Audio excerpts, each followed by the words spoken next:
You're watching Puroconjunto210. I'm Marcus De Leon with Puroconjunto210. Tell us your name, man. My name is Gabriel Barajas. And he's the new drummer for Los Texmaniacs. And you did a great job out there tonight. We're here at the Hamilton in DC.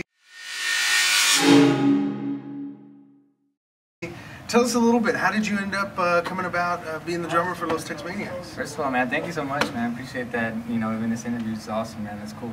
I ended up, it was a random day, man.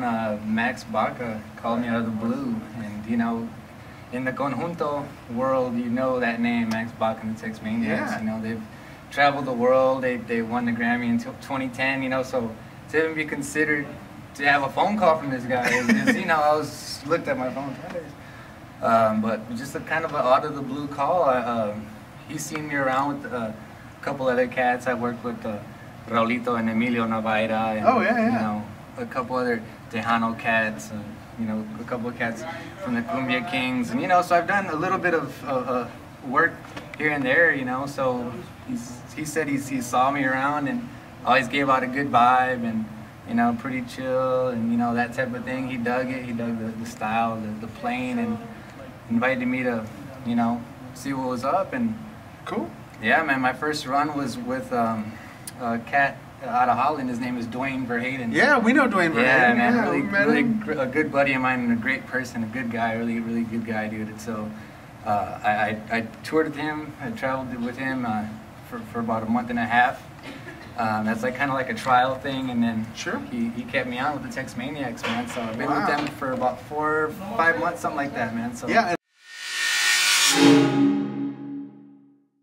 I know Lorenzo's still with the group, but he's just not touring right now. How does it feel to take kind of his kind of fill in for him when he's not able to travel? I mean, those are big shoes to fill, you know? Yeah, man, no, definitely, man. They have a sound, and you have to maintain that. You have to respect that sound, you know? I could go in and do a bunch of fills and do a bunch of stuff and really try to change it up, but really try to stay true to the tradition, you know, the beat, the root of what really made who the Texmaniacs are and the sound. So I was just fortunate enough to had the opportunity, man, you know, and they're huge shoes to fill, but I mean, they liked it, and I'm getting great response from everybody, and it's just, I mean, it was great, and during the performance, you were over, you know, playing that ride in a couple of different ways, and it just made it sound like it was a whole nother symbol and gave it some new life that some people can't pull out of it. And same thing with the crash and the hi-hats, and you're working it, and you've got all sorts of good stuff going on, and it just sounds great. And most of all, what's most important with these performances, I think,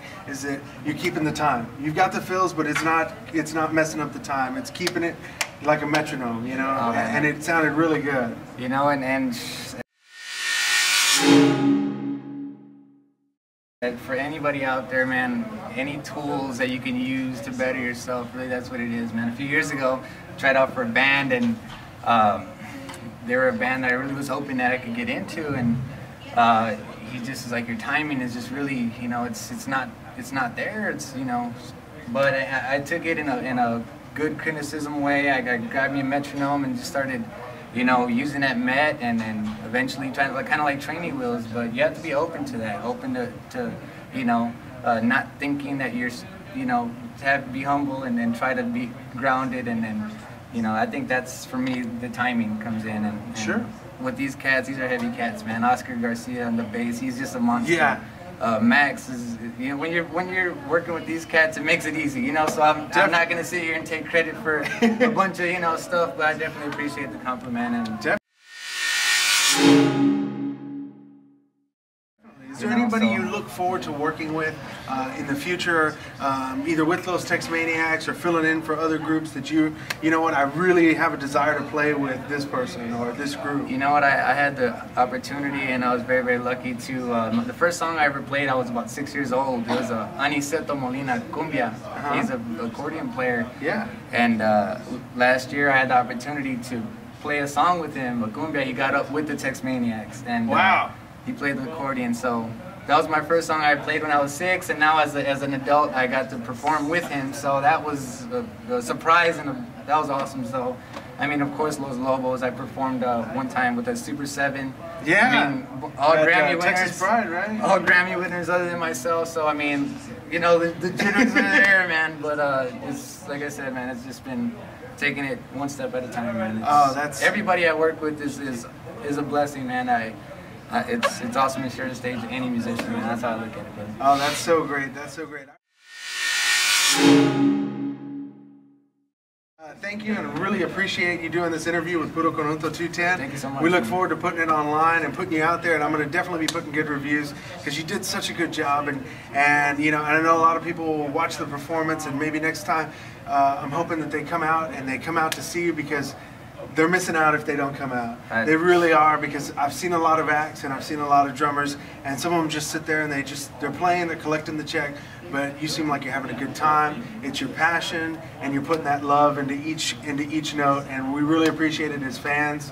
So keep up the good work. For sure, man. Thank you so much, man. You know, it's been an honor and a pleasure. Definitely thanks for the interview, man. And shit, for me, it's like, you know, it takes it to a different level. When you don't perform well, you don't eat. If you perform well, I guess I'm eating next week. So, you know what I mean? I'm hungry. Sure, I'm hungry, man. So I want to eat, so I need to perform well, man. So sure. I appreciate that. That's all. I just appreciate it, man. Thank you so much. All right, man. Appreciate Take it easy. Thanks. Thanks a lot. Like what you see? Click subscribe for more. Thanks for watching Puroconjunto210. And don't forget to click that like button.